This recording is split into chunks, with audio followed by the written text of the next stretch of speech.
Okay, I'm just gonna hold this will work. Hi. It's Saturday morning, we're here. It's good to see you. My name is Molly June Roque. I use she or they pronouns. I serve currently as the Assistant Library Director for Public Services and Research Support at the California Institute of Integral Studies, a small university in beautiful and expensive San Francisco, California. I want to thank you all for being here on a Saturday morning, fairly early, at least for us West Coast timers, and also thank my co-presenters, Samantha and Shion and Virginia, for their fantastic work and for being here as well. Like many librarians, I have been pulled over the past few years, somewhat non-consensually, into teaching about AI. I've been fielding what seem like endless requests for instruction, for tips, for tricks, for best practices. Tell us how to use this well, tell us how to use this ethically, tell us something. And I felt more and more anxiety embedded in these requests. People are like scared. Faculty are scared about academic misuse. They're not sure what to tell students. They want us to like have an answer for what the rules should be. Students are scared that they're going to be left behind, that there's some sort of AI skills that they're going to need for the jobs of the future, and we're all sort of freaked out about it. And I don't know about you, but I have a hard time saying no as a librarian. I think librarians often have a hard time saying no, and I think this comes from our peripheral positionality in academia, or at least perceived peripheral positionality.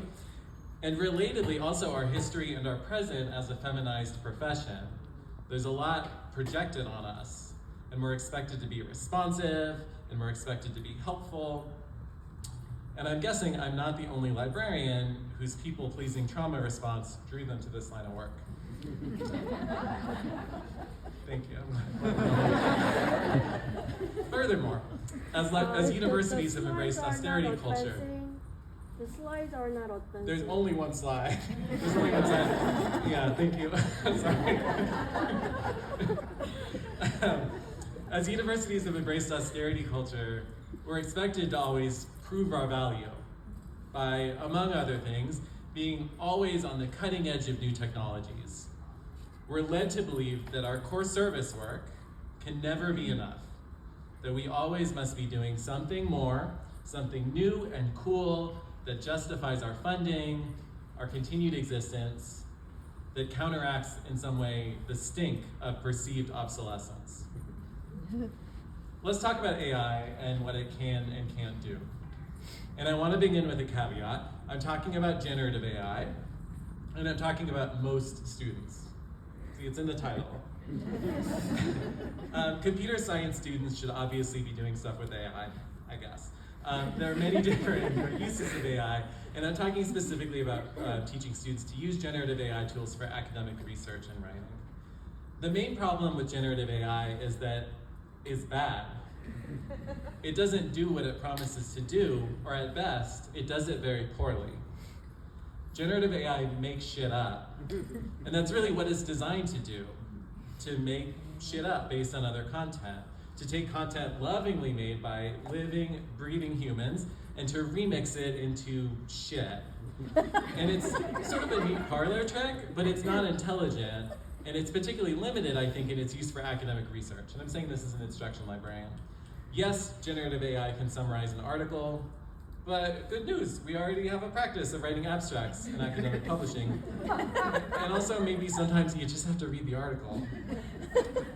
Sure, generative AI provides citations, but they very well might be fake. And even if they're real, there are many better ways to find and understand and explore academic literature. And in fact, that's one of the things we do as librarians, and we're actually pretty good at it. AI is bad, and there's not much evidence that it's going to get better. They've stolen billions of dollars of intellectual property to train these bots on, and the bots are still pretty bad. And now, even after all that theft, they're running out of data, and they've moved on to training the bots on data made by other bots. They keep throwing more money, more energy, more resources into this, and it's not getting a whole lot better. And furthermore, I'm not sure AI literacy is a thing. Generative artificial intelligence skills don't sustain or transfer. All these products are in beta, and we're training them, helping them to get better at communicating like humans. And we're doing it for free, or we're paying them. There's no future to skills like prompt engineering, because the whole point is to make the bots better at mimicking human communication so that they don't require anything resembling prompt engineering. The tools keep changing, and learning the tools isn't likely to help us much in the future. Generative AI is making our lives worse. Is that fair to say? I think so. We're all wading, W-A-D-I-N-G, in AI shit. Deepfakes, bad illustrations, bad writing. Our social media feeds and our Google search results are filled with AI slop. It's bad. We don't need it, and we don't need to make more of it, and we don't need to get better at making it.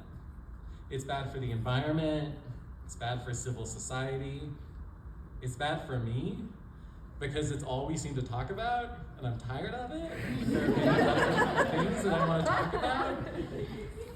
Libraries have had a long and uneasy relationship with the technology industry, and too often we've done their bidding, and we've served as unpaid evangelists for their products.